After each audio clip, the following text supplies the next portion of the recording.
Dostlar salam. Bu videoda sizə hesablaşma necə qoşulur, onu göstərəcəm. Mağazanı uğurlu açdıqdan sonra keçid edirik ödəniş hissəsinə. Ödəniş hissəsi, yəni müştəri və sizin aranızda olan hesablaşmadır. Bunu da A-Point şirkəti həyata keçirir. Bu da çox sadə bir prosesdir. Deməli, ilk öncə daxil oluruq A-Point.az saytına, qeydiyyatdan keçirik və onlarla müqavilə bağlayırıq.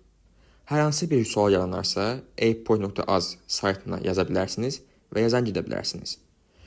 Deməli, A-Point ilə qeydiyyatımızı bitirdikdən sonra sizə verilən bu açarı bu bölməyə daxil edirsiniz və təsdiqə göndərirsiniz. Bu qədər asan. Bununla da mağazanın tam fəaliyyətinə başlaya bilərsiniz. Gördüyünüz kimi minimal tələblərlə tam şəffaf, asan açıla bilən və istifadəsi tam rahat şəkildədir. Deməli, artıq siz onlayn mağazanızı açdınız. Deməli, və tam rahat şəkildə bu mağazanızı idarə edə bilərsiniz. Deməli, növbəti videomuzda məhsullar mağazaya necə yüklənir və mağazanız necə idarə edilir tam şəkildə göstərəcəm.